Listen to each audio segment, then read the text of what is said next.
Hoy, en 678 Domingo, nuevo ataque del Fondo Monetario a la Argentina. Nuevo ataque del Fondo Monetario Internacional a la Argentina. Emitió una moción de censura. Reclama reformar las estadísticas macroeconómicas. La verdad es que el fondo sigue actuando como si no hubiera pasado nada. Es este mismo fondo que ha monitoreado, aconsejado todo lo que se hizo en la Argentina previo a la crisis que termina en el 2001. El análisis de las medidas que dieron origen a los avances que observamos ahora deben mucho, ante todo, a la visión y liderazgo del presidente de la Nación, doctor Carlos Menem, y a la energía y coraje de Domingo Cavallo. Diarios Clarín del año 2001. Optimismo del FMI y los bancos sobre Argentina. Están bien encaminados, dijo el FMI. Índice de pobreza en todo el país, 53%. Están bien encaminados, dijo el FMI. Facebook de la presidenta Cristina Fernández de Kirchner. Parece ser la verdadera causa del enojo del FMI. Argentina es una mala palabra para el sistema financiero global de rapiña y sus derivados. Y hablando de este tema, un defensor del fondo. ¿No es un poco, por lo menos curioso, una crítica progresista al gobierno nacional al lado de Alfonso Prat Gay? ¿Por qué? El progresismo no es una cuestión de declamación, sino de hechos, ¿no? Yo lo de progresista con Prat Gay lo decía por el hecho de que una propuesta de Prat Gay es pedir crédito al Fondo Monetario Internacional con las consecuencias que ya sabemos que eso trajo en la Argentina. Eso no es cierto. Eso no es cierto. Él no ha dicho nunca de pedir crédito al Fondo Monetario Internacional. Si hacemos las cosas medianamente bien, podemos tener acceso a financiamiento inteligente, por ejemplo del fondo, que nos permita atravesar esta crisis sin la locura de este gobierno. No te genera ningún ruido todo lo que sucedió, me parece no tiene demasiado sentido recordar entre Argentina y el Fondo Monetario. Él no ha dicho nunca de pedir crédito al Fondo Monetario Internacional. Duros conceptos de Obama y Lula contra la prensa de derecha. No piensen que la prensa no simpatiza con Chávez simplemente porque usa una guayabera roja. No piensen ustedes que no simpatizan con Correa, lo mismo de Evo Morales, de Cristina. No simpatizan con nosotros, no por los errores que hemos cometido, sino por las cosas que nos salieron bien, por la política de inclusión. Uno de los puntos más importantes de aquí en más será cómo los medios dan forma a los debates en curso. Si un congresista republicano no es castigado por cadenas como Fox News o por locutores como Rush Limbaugh, por trabajar con un demócrata en la construcción del interés común, entonces veremos a más republicanos y demócratas trabajando juntos. ¿Qué está diciendo Obama? Que los republicanos no se animan a colaborar alguna vez con lo que les parece bien del gobierno porque Fox News los mata. Preferimos los rifles cargados de sutilezas. Tirá un par de nombres de la cuarta, Hernán. Un par de nombres de la cuarta. Anotá este nombre que es Kaprov con K, que la va a romper. Sí, en este momento si es con K la rompe, seguro. La rompe. No estará preocupado o asustado Ramón. La CIP y ADEPA siguen sin pronunciarse sobre la censura de la Sota. Solicitada de los medios censurados por De la Sota. Frente a la clausura de las estaciones transmisoras de televisión digital abierta TDA por parte del gobierno de la provincia de Córdoba, expresamos nuestra profunda preocupación, pues consideramos el hecho como un grave ataque a la libertad de expresión. El gobernador de la Sota lo que hace es un acto de censura, un acto de profundo ataque a la libertad de expresión, clausurando las antenas de TDA, que permite a miles de cordobeses y cordobesas poder acceder a los medios en forma gratuita. Si te veo, amor, del otro lado no voy a dudar. Todo lo que veo, más todo lo que siento. Si te veo, amor, del otro lado yo voy a cruzar. Todo lo que tengo es todo lo que intento. Un carnaval, un río bravo, una calle en contramano, un hospital abandonado, la oscuridad. De corazón yo voy andando de tu mano.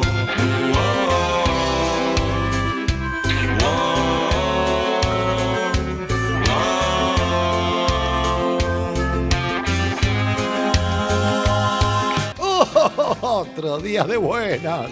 Notis. Una buena para mí. Me voy de vacaciones. Y una buena para el programa. Miren qué reemplazante, ¿eh? 2. Sin Del Potro es mucho más lindo.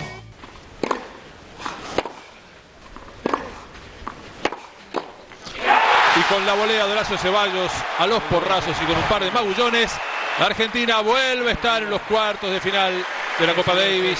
La pregunta es para los tres, si recibieron la felicitación de Del Potro por la victoria. ¿De quién? No. 3. Otra vez Messi. Va a ir Messi para pegarle. Se va a adelantar el argentino. Aquí va Leo, fue, le pegó.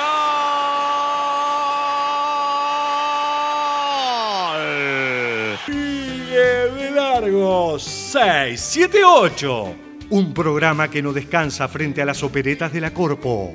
Salían todas las noches, volvían ellos a las 6, 7 de la mañana, 8 de la mañana, de bailar.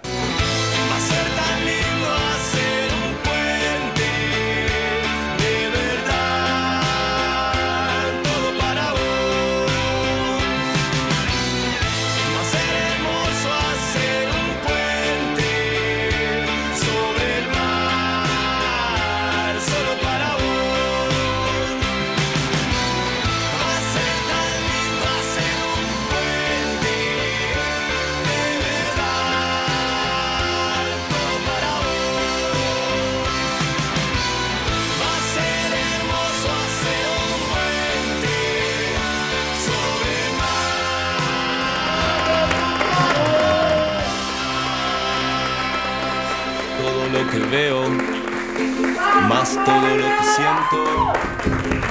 Sí, te veo, amor. Muy buenas noches, bienvenidos aquí a 678 de noche apenas, ¿no? Porque hoy estamos muy temprano.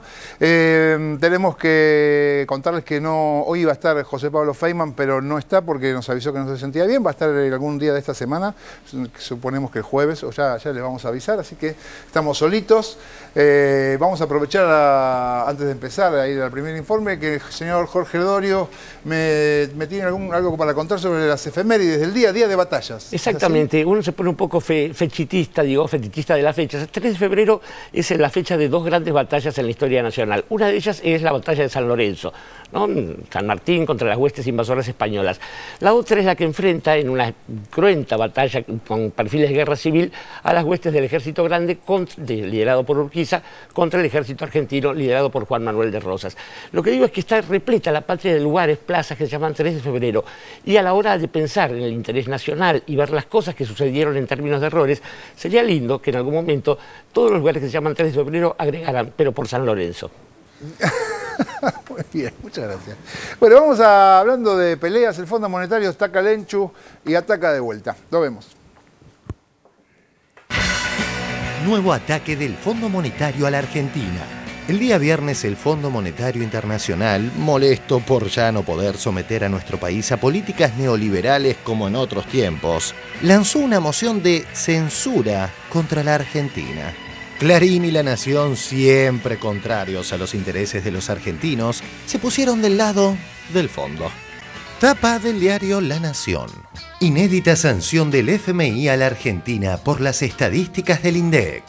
Tapa del diario Clarín. Sanción del fondo por las estadísticas del INDEC. ¿Qué quiere decir que el fondo sancione? Fuerza la cosa para producir un hecho que no tiene mucha explicación. Es público que Argentina está trabajando en la elaboración de ese nuevo índice y es público que en el 2013 ese índice iba a estar en condiciones de comenzar a ponerse en funcionamiento. Así que digamos que en definitiva mucho ruido y pocas nueces en realidad es este tema. Las llamadas sanciones del fondo son que quien tiene esta situación deja de poder pedirle crédito al fondo. No sé si es una sanción muy grave para la Argentina, y lo digo con un poco de ironía, obviamente. Nosotros, por suerte, hemos decidido hace mucho tiempo dejar de pedirle crédito al fondo. En el día de la fecha hemos tomado las decisiones institucionales que nos permitirán destinar nuestras reservas de libre disponibilidad al pago de la deuda total con el Fondo Monetario Internacional. Concretamos con esta medida nuestra estrategia de reducción de deuda a un nivel compatible con nuestras posibilidades de crecimiento y pago, ganando además grados de libertad para la decisión nacional. Además, desnaturalizado como está en sus fines el Fondo Monetario Internacional, ha actuado respecto de nuestro país como promotor y vehículo de políticas que provocaron pobreza y dolor en el pueblo argentino, de la mano de gobiernos que eran proclamados alumnos ejemplares del ajuste permanente. El análisis de las medidas que dieron origen a los avances que observamos ahora deben mucho, ante todo, a la visión y liderazgo del presidente de la Nación, doctor Carlos Menem, al talento de los responsables de las políticas económicas y monetarias en los años 90 y a la energía y coraje de Domingo Cavallo. El Fondo Monetario Internacional ha actuado respecto de nuestro país como promotor y vehículo de políticas que provocaron pobreza y dolor en el pueblo argentino. Fondo Monetario homenajeaba a Menem en Washington por el milagro argentino. Presidente, esta foto para mí va a ser estupenda para mí. Para mí también, pero la suya no sé. El resultado ha sido exclusión, pobreza, indigencia, la destrucción del aparato productivo. Cuando yo era ministro, al Fondo Monetario Internacional yo le daba las instrucciones. Nosotros al fondo, durante 5 años, lo utilizamos para resolver los problemas de nuestra gente y no nos dio ninguna instrucción. ¿Cuál fue su mayor error como ministro? Por allá por marzo del 95, recibí una presión muy fuerte del Fondo Monetario Internacional. Me obligaron prácticamente a aumentar los aportes patronales. Al Fondo Monetario Internacional yo le daba las instrucciones. Esta lógica, siempre defendida por adalides locales de modelos que no tienen en cuenta ni las necesidades ni la realidad de los pueblos. Nosotros cumplimos todos los requisitos que nos pide el Fondo Monetario Internacional. ¿Vamos a tener más trabajo? Claro, yo creo que ya no es el fondo, es España, es Italia, son todos los países del mundo que nos dicen, primero arreglen con el fondo. Es España, es Italia, son todos los países del mundo que nos dicen, primero arreglen con el fondo. ¿Se puede vivir sin el Fondo Monetario Internacional? No, evidentemente, Mónica, no se puede vivir sin el Fondo Monetario Internacional fuera del mundo financiero. Marcelo Bonelli estuvo esta tarde, tuviste el alto honor. Sí, estuvimos con Anupsim. Anupsim. Ahí estamos viendo las imágenes. Ah, pero estuviste ahí, silla por medio. Sí, efectivamente. Parecía el fondo. ¿Y cómo lo viste? Muy elegante, sí. Muy buenas pilchas. Y además, tipo faraón. Siempre defendida por adalides locales de modelos que no tienen en cuenta ni las necesidades ni la realidad de los pueblos, llevó a consolidar una verdadera adicción al endeudamiento. La verdad es que el fondo sigue actuando como si no hubiera pasado nada. Es este mismo fondo que ha monitoreado, aconsejado todo lo que se hizo en la Argentina previo a la crisis que termina en el 2001. Diarios Clarín del año 2001. Optimismo del FMI y los bancos sobre Argentina. El FMI opina que las medidas de Cavallo servirán para reactivar. Están bien encaminados, dijo el FMI. El FMI salió a apoyar las nuevas medidas de Cavallo. Según el FMI, Argentina está lista para crecer. Índice de pobreza en todo el país, 53%. Están bien encaminados, dijo el FMI. Nosotros cumplimos todos los requisitos que nos pide el Fondo Monetario Internacional. ¿Vamos a tener más trabajo? Claro. Facebook de la presidenta Cristina Fernández de Kirchner. ¿Se conoce alguna sanción del FMI? ¿Alguna decisión sobre quienes enriquecieron ellos y fundieron el mundo? No. La primer medida que toma el FMI es contra Argentina. Alumna ejemplar del FMI en los 90 que siguió todas y cada una de las recetas y cuando explotó en 2001 le soltaron la mano. Argentina 2003. En soledad, sin acceso al mercado financiero internacional, creció en 10 años el 90% de su PBI, el mayor de su historia. Argentina, que construyó mercado interno con inclusión social y políticas contracíclicas, le pagó al FMI y reestructuró 2 veces en 2005 y 2010 su deuda defolteada con 93% de acuerdo de acreedores, sin volver a pedir prestado al mercado financiero internacional para terminar con la lógica del endeudamiento eterno y el negocio permanente de bancos, intermediarios, comisionistas, etc., que acabó en el default del 2001. Parece ser la verdadera causa del enojo del FMI. Argentina es una mala palabra para el sistema financiero global de rapiña y sus derivados.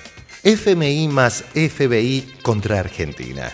No se asusten, el FBI son los fondos buitres internacionales. Se está presentando ante la Cámara de Apelaciones de Nueva York la propuesta argentina de tratamiento al tema del reclamo de los fondos buitres. Y bueno, yo no creo en las brujas, pero que hay un orden de los grandes grupos económicos y de las influencias que se mueven y demás para ponerla a la Argentina lo más en jaque posible en el momento en que se tiene que resolver esta cuestión. ¿Y qué querés que te diga? Me cuesta mucho no creer que es así.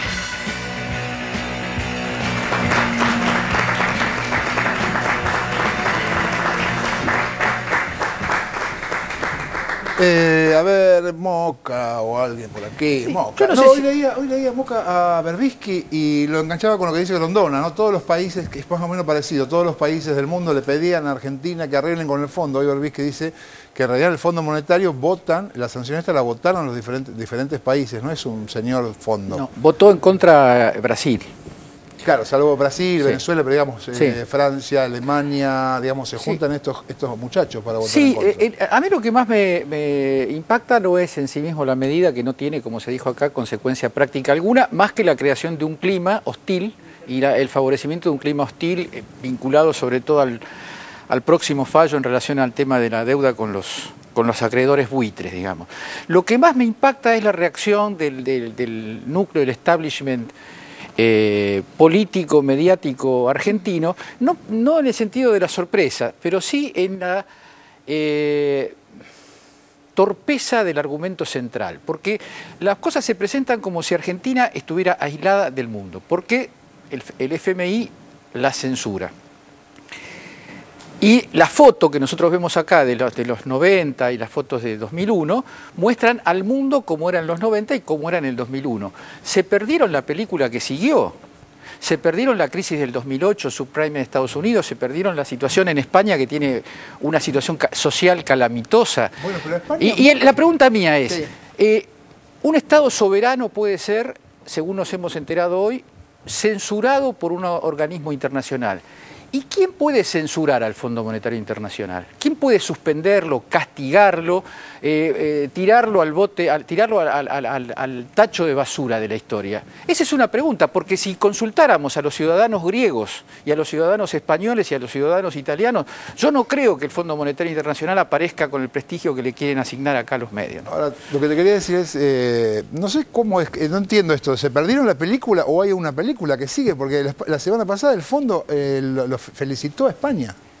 Sí, pero la película que se perdieron es que en los 90 y en el cruce de los siglos, España mostraba una opulencia y una situación, bueno, la estampida de argentinos a España, las ventajas de la Unión Europea, el capitalismo global era sinónimo de prosperidad. Seguramente ya en ese momento se incubaban las condiciones de la crisis, pero en ese momento nos podían decir, mire, si ustedes siguen al fondo van a ser como España. Ahora no se lo digan a nadie eso. Hay una cuestión, creo que es fundacional, y es, a ver, ¿qué son el Fondo Monetario y el Banco Mundial? ¿De dónde salen estos dos engendros? Hay una cosa que se llamó Segunda Guerra Mundial. Primero una cosa que fue la depresión en el 29. Nadie tenía un mango partido al medio, los países se fundían, un señor llamado Roosevelt hace socialismo en los Estados Unidos, ¿no? Cierra los bancos primero y recompone esa economía. Y después de la Segunda Guerra Mundial, ante el empobrecimiento de toda Europa, se crean dos instituciones benéficas. Una, el Fondo Monetario Monetario Internacional, con representantes de varios países, otra el Banco Mundial. Están destinados a hacer renacer las economías. Tengo malas noticias, están en manos de las grandes potencias que los usaron para lo contrario. Es así de corto. Lo que pasa es que con la perspectiva, con los años, digo, se pierde la perspectiva y quedan cristalizadas estas instituciones como cosas inmaculadas, inmarcesibles e intocables. Eso es lo que están utilizando los personeros de siempre, igual que hace un par de siglos, ¿no? Mariana.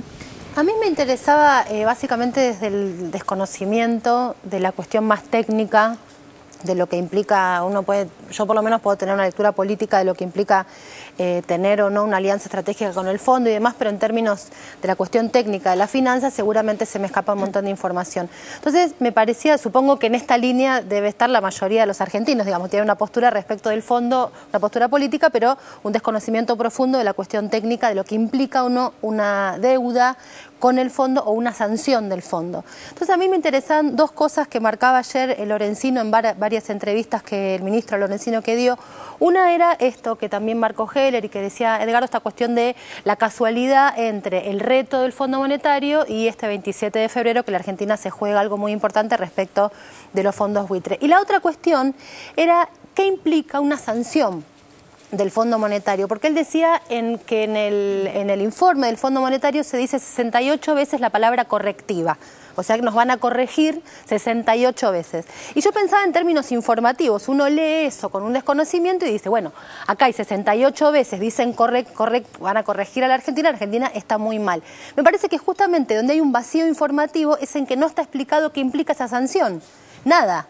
Básicamente porque la Argentina ha decidido que no quiere tener un vínculo con el Fondo Monetario, o sea, no nos pasa nada. Pero como esa parte no la explican, queda las 68 veces que el informe dice la palabra correctiva, y eso queda en primer plano, entonces parece como que estamos frente a un problema cuando en realidad no estamos frente a nada grave. ¿Cintia? Pero claro, pero hay un anclaje con las palabras, y aparte, y me parece que ellos ejercen muy bien el hecho de que, digamos, nosotros tenemos que hacer un esfuerzo contradiscursivo para poner en evidencia esto que vos decís, porque ellos ejercen una influencia por las palabras. Entonces, Fondo Monetario te retrotrae a otra década en Argentina donde esa palabra tenía un valor y un peso de alarma. Yo leía hoy, por ejemplo, las editoriales, la de Van der Kooi, escuchen el título, dice, un mayor encierro político e ideológico. ¿Cuál es el encierro ideológico? ¿Cómo uno puede estar encerrado en su ideología si dice lo que piensa y hace lo que dice? Bueno, el primer párrafo de Van der Kooi dice, la comunidad judía permanece alarmada. Ya el primer párrafo es la idea de instalar una bomba de palabras. La comunidad judía permanece alarmada. Hacen anclaje entre la palabra comunidad judía y alarma. El sindicalismo opositor, ahora van al sindicalismo, el sindicalismo opositor y el oficialista se han unido en el descontento contra la política social. Y en la tercera, la clase media y los sectores humildes asoman impactados por la escalada inflacionaria.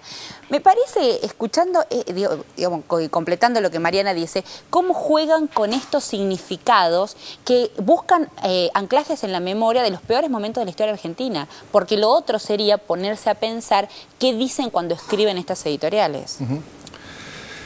A ver, voy a hacer del apoyo crítico. El apoyo crítico, nuestros compañeros que son críticos dirían, bueno, ¿saben por qué pasa esto? Porque el INDEC no arregló las cosas antes. Ajá.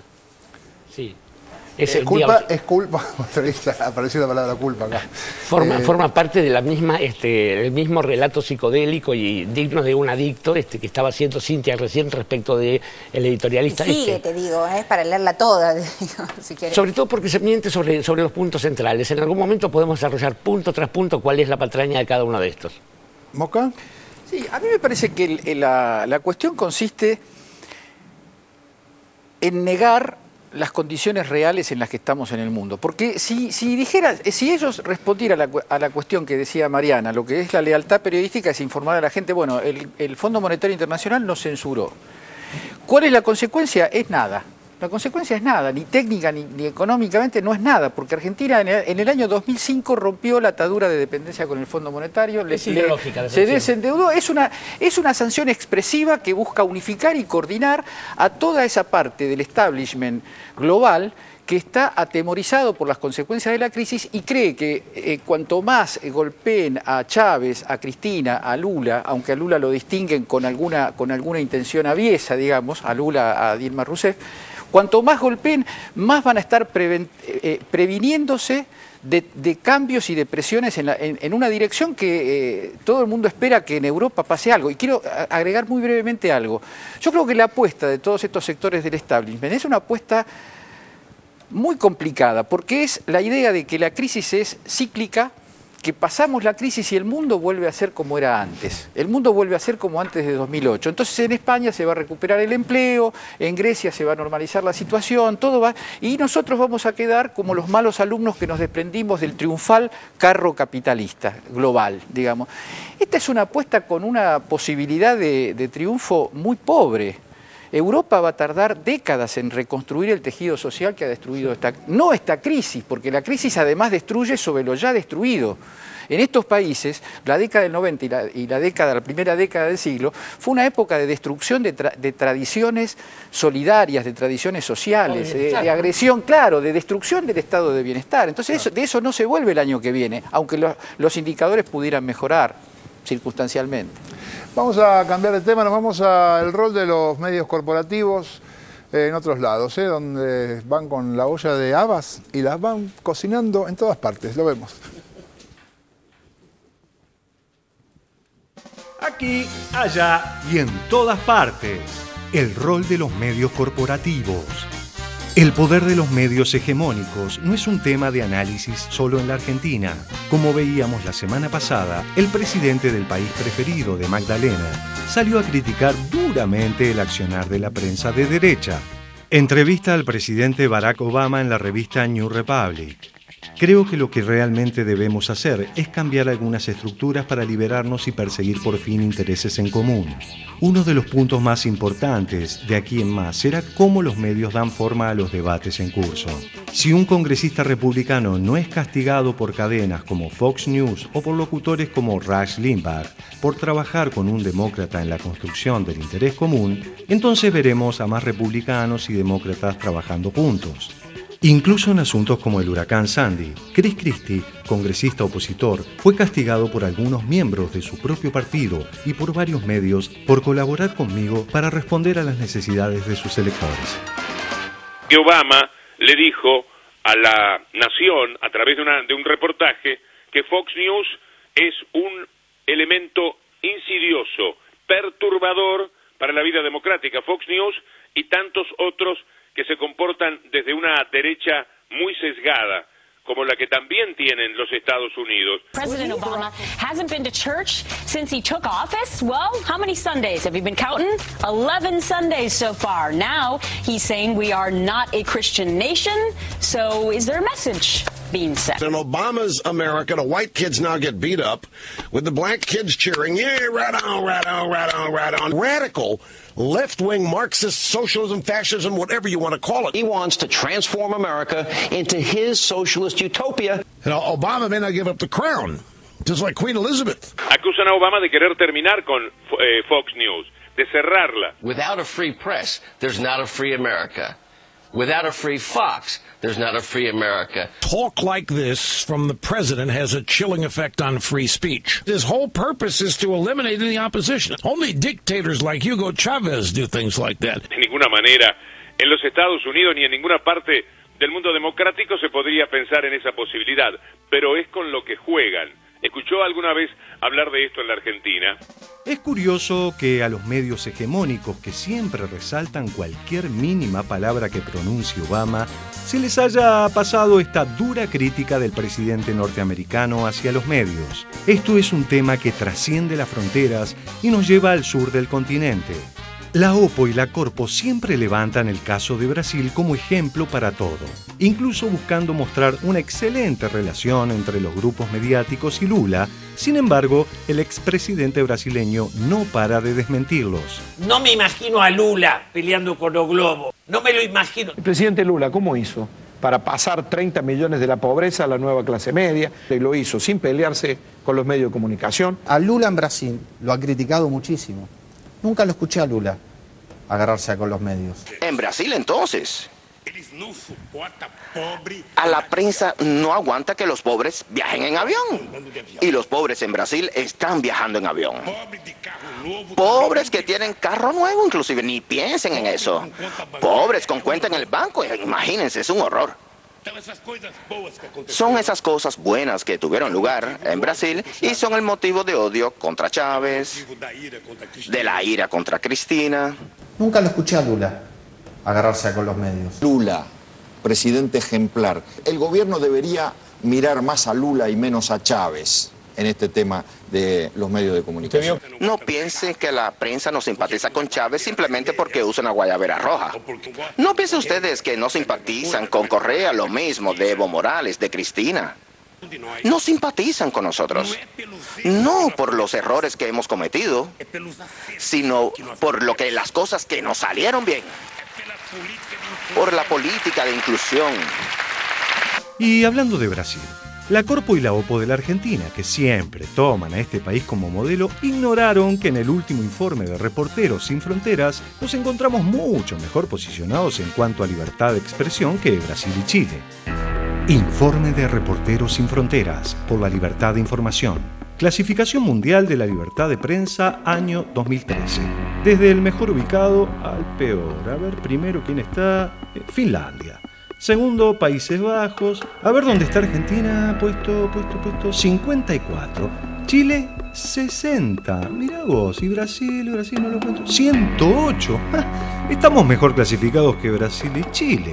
Para cerrar, como siempre decimos, todo tiene que ver con todo. Debates, modelos y posicionamientos que nos permiten vincular este informe con el anterior, y la siguiente anécdota que relata el expresidente de Brasil habla a la perfección del cambio de posiciones.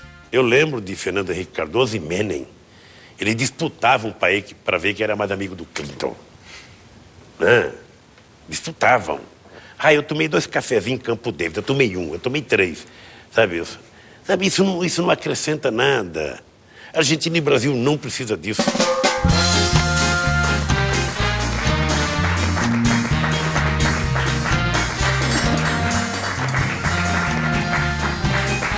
Bueno, los cafecitos con Clinton, ¿no? ¿Qué dice, Es una historia viejísima esta, y es quizás uno de los primeros errores de nuestras dictaduras cívico-militares. Una de las hipótesis permanentes de conflicto de las Fuerzas Armadas argentinas era la frontera con el Brasil. Esa oposición que se dio era para ver quién era el socio más privilegiado de Washington, quién podía acceder ahí dando codazos al Consejo de Seguridad y otras patrañas por el estilo. El encuentro entre Néstor Kirchner y Lula da Silva funda un momento que es histórico en ese sentido. Empieza a ver las cosas como son, de qué lado estamos, quiénes somos, a ver si nos enteramos, ¿no? ¿Varones?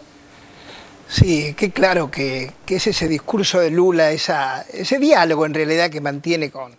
Porque es claro cuando usa el ejemplo del avión, que no toleran que un pobre esté en el avión, que está hablando de la inclusión.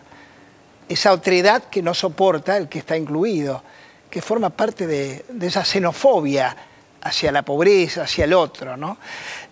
Con respecto a los medios, ¿qué podemos comprobar que no sepamos? No porque seamos sabios, simplemente por ser argentinos, por ser lectores, por ser ciudadanos, de que los medios defienden siempre los intereses de la derecha, en general, y de una manera casi absoluta en el mundo entero. En el mundo entero.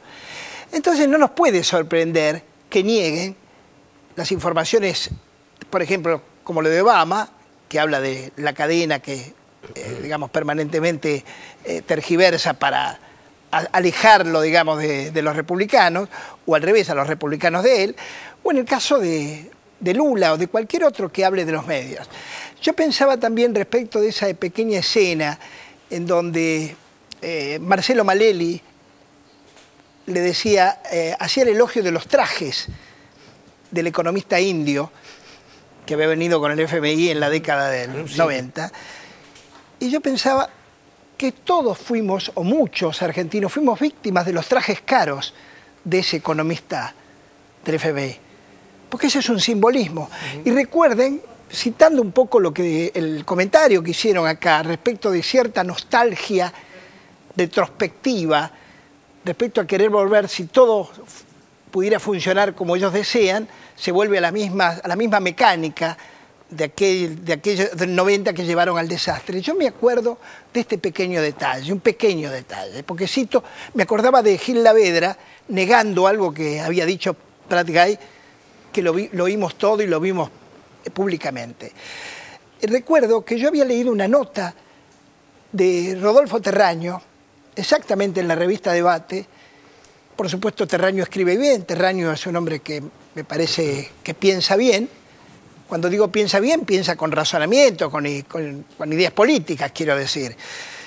Y hablaba de la magia y de la prosperidad de Islandia. De Islandia. Escuchen esto, a los 10 días Islandia se desmorona y es un colapso impresionante. Fue el primero de ese dominó que después empieza en Europa. El primero fue Islandia, que había sido ungido a la categoría de país ejemplar. Claro. Entonces uno se pregunta, ¿por qué Terraño no se dio cuenta de eso, siendo tan inteligente? Porque acá se ha hablado mucho, el deseo implica a veces inclinar ese deseo al voluntarismo. Y creo que en el caso, estoy pensando en Terraño, pensando en sus buenas intenciones, no en sus malas, no me pasa lo mismo con el FMI. Entonces la pregunta es, usando la ironía que usaba aquí en los informes, digo, ¿nos importa demasiado que el FMI le aplique una sanción? Y tu pregunta, que no fue contestada bien, porque no tenemos respuesta, creo, respecto a si el INDEC no demora su puesta en marcha y su regularización respecto de lo que se espera del INDEC, esas deformaciones que los medios sugieren, y la realidad tal vez, y los gremios, etcétera. Bueno, yo te digo que no sé. Y suponiendo que un día se descubriera que el INDEC no engañó a nadie, ya no serviría de nada. Porque lo que se dice es que el INDEC es engañador y falso. Entonces, no serviría de nada. Así que esto es lo que quiero decir. Sí, aparte, se me había pasado la pregunta de Barragán, tiene razón Orlando. Yo soy de los críticos de lo que ocurrió en el INDEC. Es un procedimiento que tiene sentido, tiene razones, pero está hecho de una manera que pone al instituto en condiciones de pérdida de credibilidad. Ahora, me parece que mezclar esa situación con la censura del fondo es recaer en una especie de, como dicen mis amigos de la mesa de autoayuda acá, de Heidepolitik.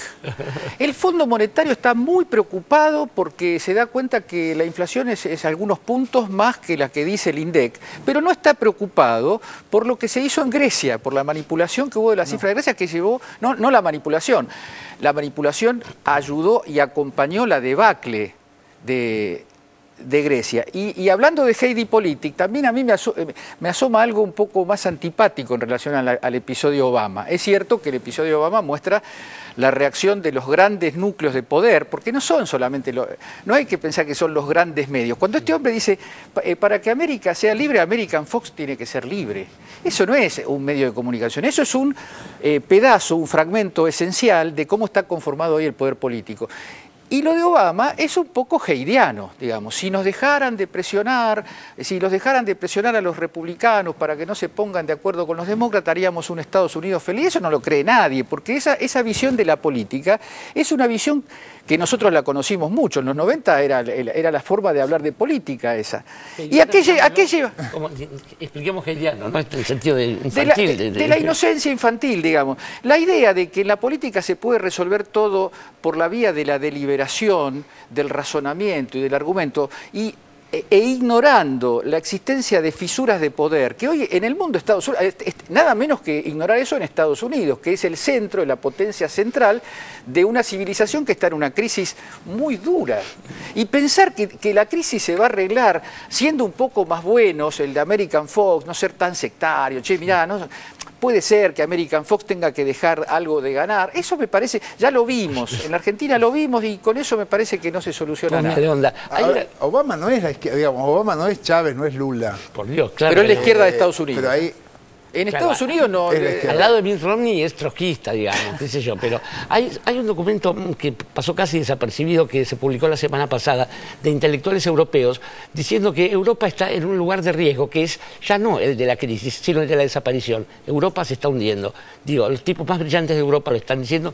Con más tiempo, en otro momento, podemos comentar por qué lo ven tan claro, están con el agua al cuello. Ajá. Reforzar algunas ideas ya conocidas, pero esta cosa de que cuando Lula habla y dice genialmente sobre la presión de los medios y por qué el enojo con los gobiernos populares de Latinoamérica, y recordar que la arena donde estamos confrontando es esta, la arena es comunicacional. Y además en esa arena comunicacional tenemos un golpe de Estado. En Paraguay, a tono con lo que dice Lula, a Lugo no lo sacaron, no lo destituyeron, no le hicieron el golpe de Estado por lo que hizo mal, sino por lo que hizo bien. Tenemos claras muestras aquí al lado de lo que pasó y los intentos como en Ecuador o el triunfo también del golpe de Estado en Honduras. Y otra cosita que también pensaba cuando escuchaba el informe, el placer que siente digamos, los medios en esta arena comunicacional, los representantes de la derecha, como dice Orlando, que además representan el bolsillo de la derecha, representan los intereses económicos de la derecha, y hay como un cierto placer por la desigualdad. Les da placer la desigualdad, no toleran la distribución, no toleran la igualdad. Eso es lo que no quieren permitir, sienten placer por la desigualdad. Bueno, ya que estamos hablando de desigualdad, nos vamos a Chile y la educación como mercancía, cara, si fuera barata. Adelante. Chile y la educación como mercancía. Recorriendo la idea de la educación y lo que le pasó a Piñera, que fue el punto de partida para lo que estamos presentando esta noche. O sea, el tema es que los estudiantes no se los han escuchado y han hecho exactamente lo contrario de lo que la mayoría de la sociedad chilena está exigiendo. Nosotros estamos pidiendo una cosa muy básica, que es fin al lucro. Y ustedes han seguido defendiendo a instituciones que hasta el día de hoy están llenándose los bolsillos a manos de estudiantes chilenos. Ustedes han estado torneando al revés con la educación. Han seguido incentivando el negocio de la educación y eso creemos que no se puede seguir permitiendo, presidente. Así que sepa que vamos a seguir en la calle movilizándonos por una educación pública, gratuita y de calidad. Me parece muy bien, todos los chilenos tenemos derecho a expresarnos y a movilizarnos, somos un país libre y democrático, pero siempre hay que hacerlo de forma pacífica y respetuosa. De acuerdo, y además, el tema es que ustedes como gobernantes tienen el deber de escuchar lo que propone la gente en la calle. Por supuesto, pero además de eso, quiero decirles que este gobierno está profundamente comprometido con una reforma educacional, no solamente en la educación superior, sino que también en la educación preescolar, porque hay que nivelar la cancha desde la más temprana edad. Y en la educación escolar, ustedes tienen su punto de vista, estamos perfectamente dispuestos a escucharlos con atención y respeto. Un accionar de carabineros para disolver una manifestación menor en las afueras del Teatro Municipal, 4 detenidos, mucho alboroto y una persona herida. Estamos perfectamente dispuestos a escucharlos con atención y respeto. Friedman, que es el hacedor ideológico de toda esta gente, llegó a Chile por primera vez en 1975 durante la dictadura militar de Pinochet. Las ideas de Friedman brillaron a tal punto que en algún momento Friedman llegó a hablar del milagro chileno, la expresión al milagro chileno es del propio Friedman. Hay una frase de Friedman, dice, la economía social de mercado es la única medicina. Así también en el mundo de los estudios. What happens when the educational market is distorted? Look at state colleges and universities. Their fees are generally very low, paying for only a small part of the cost of schooling. They attract serious students, just as interested in their education as the students at Dartmouth or other private schools. But they also attract a great many others. Students who come because fees are low, residential housing is good, food is good, and above all, there are lots of their peers. Higher education is the most disgraceful example on the record. I know of no governmental program that seems to me is so unfair and disgraceful in imposing costs on low-income people to benefit high-income people. We in the upper and middle-income classes have conned the poor in this country to supporting our children in going through college and university, and we scream to the treetops about how disinterested and how public-spirited we are. We ought to have a system under which everybody who wants to go to college can go there.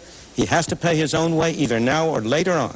Si le damos educación gratuita al 10% más favorecido de nuestra sociedad, lo que estaríamos haciendo es que el total de la sociedad, incluyendo los más pobres, con sus impuestos, estarían financiando la educación de los más afortunados.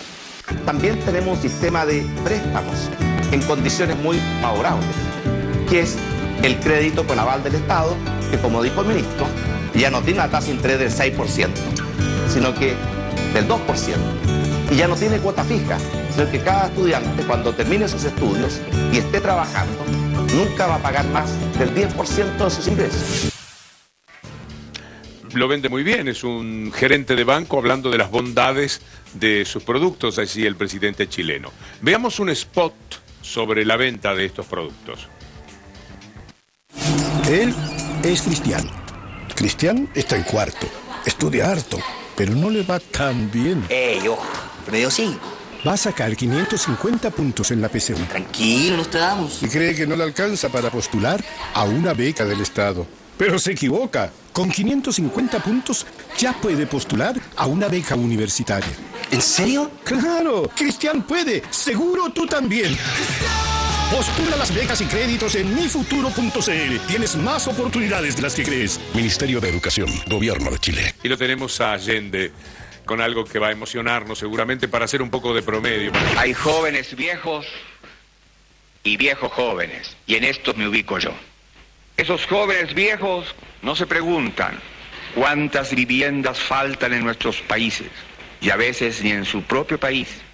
Hay muchos médicos que no comprenden que la salud se compra y que hay miles y miles y miles de hombres y mujeres en América Latina que no pueden comprar la salud. De igual manera que hay maestros que no se inquietan, que haya también cientos y miles de niños y de jóvenes que no pueden ingresar a las escuelas. Para que termine esta realidad brutal se requiere un profesional comprometido con el cambio social. Se necesitan profesionales que no busquen engordar en los puestos públicos, en las capitales de nuestras patrias. Que la obligación del que estudió aquí es no olvidar que esta es una universidad del Estado, que la pagan los contribuyentes, que la inmensa mayoría de ellos son los trabajadores y que por desgracia en esta universidad y como en las universidades de mi patria, la presencia de hijos de campesinos y de obreros alcanza un bajo nivel todavía. Cuánta melancolía provoca pensar cómo podría ser el mundo y cómo es en realidad.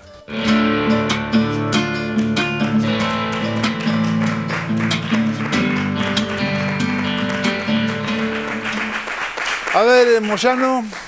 Yo me quedé con algunas cosas, porque siempre hay una discusión muy tramposa respecto de la educación universitaria gratuita, que tiene que ver con esto de los que nunca van a la universidad pagan a los que sí van. Y con ese argumento, casi de eslogan, te tiran abajo toda la educación pública superior. Eso es lo que decía Piñera. Claro, por eso. Están cosa que en algún sentido es verdad. Lo que pasa es que, ¿qué hacemos con eso? Entonces, la solución que propone Piñera es que no haya afortunados, que solamente haya personas con dinero que accedan a la educación superior.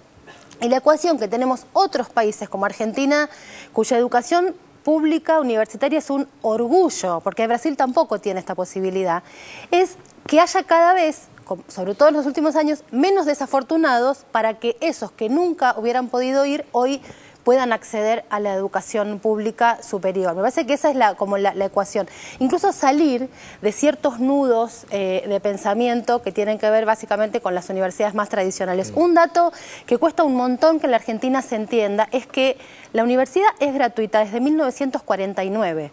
Ni antes ni en la década del 60. Un dato que molesta a la intelectualidad universitaria de la Argentina. Molesta porque tiene que ver con una realidad política que no quieren reconocer. ¿Quién gobernaba en el 49? Un señor que era un general, que tuvo una señora que hizo muchas cosas por algunos pobres, en fin, alguien con una constitución muy interesante. Con una constitución muy interesante, pero digo, justamente ahí es donde aparece esta cuestión de que la universidad sea abierta para todos. Y yo quería recordar en esta línea, digamos, de que los desafortunados dejen de serlo un poco. Se han abierto muchas universidades nuevas en el conurbano.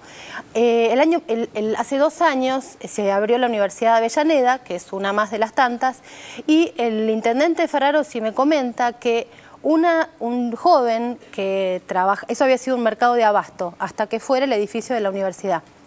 Y un joven que había sido changarín de ese mercado sin ningún tipo de posibilidad de acceder a la educación superior, hoy era estudiante de esa universidad. Me parece que eso es como el modelo al que uno tiene que tender y no el de Piñera que dice vamos con una beca, que es la lógica del mercado. Creo que justamente son las dos realidades que se ponen en discusión. Okay. Sí, en realidad yo comparto, tenía la misma preocupación que Mariana, porque presentan las cosas en términos más o menos de derechos individuales. El chico de clase media caprichoso que quiere ir a la universidad. La universidad, la enseñanza superior, es un factor estratégico del desarrollo de un país. Y toda esa argumentación, ¿a qué apunta? A desentender al Estado de la cuestión y a dejar la educación en las manos exclusivas del mercado. Y esto lleva a un empeoramiento de los datos de injusticia y de inequidad. Tomo lo que decía Mariana sobre las universidades del conurbano. Hay estadísticas verdaderamente significativas sobre cuánto... Hay altos porcentajes, en algunos casos de 70, 80% de la matrícula, que son la primera generación de la familia que entra a la universidad. Y una reflexión de Zaffaroni, cuando se habla del tema de la democratización de la justicia. Hoy salió un excelente artículo de Weinfeld en página 12 sobre este tema. Zaffaroni dice, ojo, porque ahora tenemos muchos abogados que se forman en universidades que tienen otra concepción y otro origen social. Parte de la democratización de la justicia va a ser también de qué familias, de qué poderes, de qué dineros, de qué cajas de ahorro, de qué cuentas corrientes salen los profesionales. Y me parece que esa es una apuesta verdaderamente estratégica. Y termino diciendo que a mí también me agarra, como a Víctor Hugo, un estremecimiento cuando escucho a Chicho Allende y veo al Chile de hoy. La verdad que daría para comentarlo, pero lo dejo ahí. Es un dolor muy fuerte, un Chile que fue vaciado por la dictadura y por el neoliberalismo. Y donde las fuerzas de seguridad siguen comportándose igual que hace 30 años. Con el respaldo de buena parte de el espectro político, ¿no? Sí, social también. Hay también, hay un aval de la sociedad de que, bueno, la policía es así, te lleva y te pega y se lleva presos a chicos de 16, 15 años, y tremendo. Déjame agregar, Barra, que hay una revista de las, se llama Estudiantes del Conurbano, que está circulando. Eric Calcaño es uno de los impulsores, y es una revista en la que aparecen las realidades concretas de los trabajos de investigación, las iniciativas artísticas. Vale la pena acercarse a esas cosas, ¿no? Hagamos un corte, Julito, y ya volvemos, dale. En el tumulto de los usuarios de Momo, encandilado con las luces de otro barrio, aquel murguista saludando con su gorro se despedía como siempre del tablado. Entre la nube de pintados chiquilines vio la sonrisa que enviaba una princesa. Entre los rostros de mezclados colorines dudo si era para él la gentileza, y por si acaso dedico una reverencia a la muchacha que en la noche se quedaba en el momento de partir la bañadera, volando un beso se posaba en su ventana.